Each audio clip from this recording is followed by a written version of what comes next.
Magkasama sa trabaho ang call center agent na tatawagin naming si Ivy at ang suspect na inalyasan ng mga pulis na si Kath. Ayon kay Ivy, pinakisamakan daw siyang mabuti ni alias Kath at makaraan ng ilang buwan, inalok siya nito ng extra income. Sasabihin po nila na yung pangalan pangalan ko po is gagamitin para makapag-release po sila ng sasakyan. Magbibigay po sila na yung na-receive ko po kasi before 10,000 po eh. Nagdalawang isip daw noong una si Ivy pero kinagat pa rin niya ang offer. Nagbigay siya ng kopya ng kanyang lisensya, pasaporte at iba pang dokumento pero makaraan ng 2 buwan. Nagulat na lang ako, may nagpunta na po sa bahay, collector. Almost 2 months na din palang hindi nahuhulugan yung sasakyan. Ang stress daw ni Ivy ngayon, sagad sa buto. Una po, nawalan po ako ng trabaho. Na ako nakakapasok sa work dahil hinahanap ko po yung sasakyan.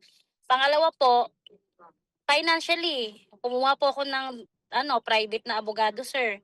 Gumastos po ako. Ilang collector po yung pumupunta sa bahay. Yung minsan bahay na yung sinisingil nila, kinakausap nila. And nakakahiya po. Hindi na po ako halos umuwi sa sarili kong bahay. Ang suspect na si alias Kath, nadakip ng PNP Highway Patrol Group sa Santa Rosa, Laguna sa bisa ng warrant of arrest.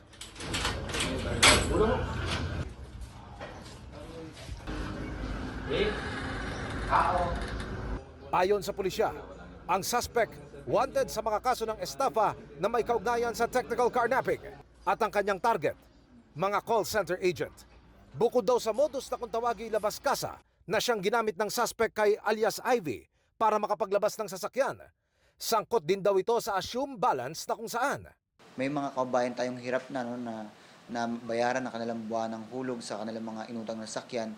Yun yung kanilang mga target. At sa oras na magtiwala na ang biktima at i-turn over na sa kanyang sasakyan, tatangayin na ito ng suspect.